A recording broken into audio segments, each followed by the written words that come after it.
What if the company you invested in declares bankruptcy? If the firm you invest in does declare bankruptcy, you will need to understand the seniority of your bond.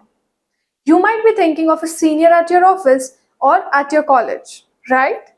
But in the financial world, seniority means something else. Seniority, in simple words, is the order of priority of repayment in case of bankruptcy of the issuer. You can think of it as the order that defines which debt should be paid first and which must be next. Today, we will be talking about the seniority or the order of repayment of debt to the bondholders.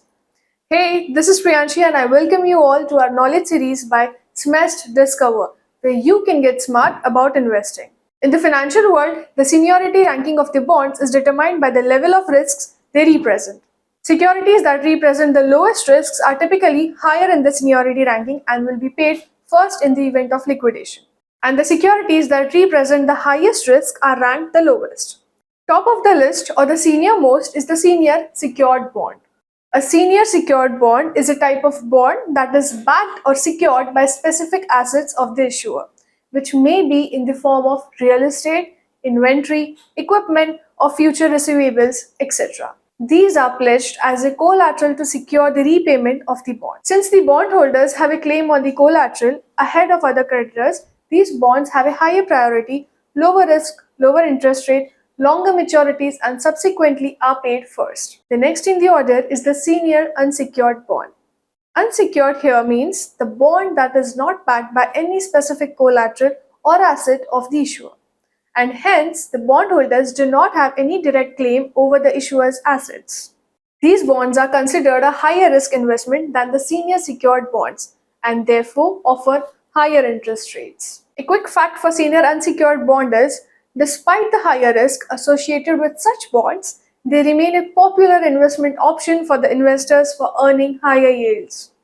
Next in line comes the unsecured subordinated Tier 1 and Tier 2 bonds.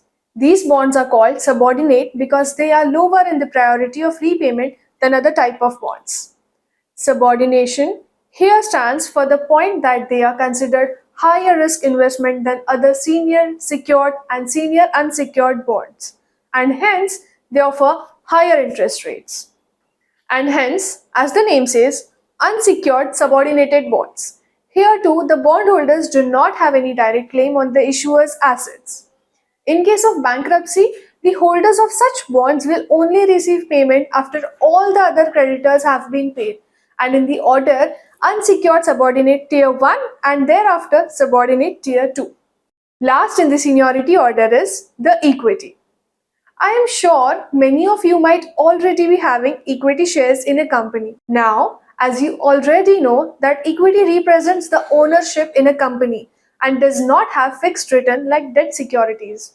Equity holders are considered to be the most junior in the seniority ranking and they are the last to receive the payment after all the creditors and debt holders have been paid, only if any liquidity is left. This clearly means that the equity holders are one of the most exposed to the risks of the company. You see, to evaluate the risks and potential returns associated with direct investments, it is important to understand what seniority ranking is. Well, I hope this video did excite you and you want to start your investment journey into bonds. Visit smest.in and take the next step towards investing wisely. Stay tuned for more exciting lessons coming your way. But before signing off, always remember, investments in debt securities are subject to market risks. Read all the offer related documents carefully. For any queries on this module, please leave a comment below. See you in the next video.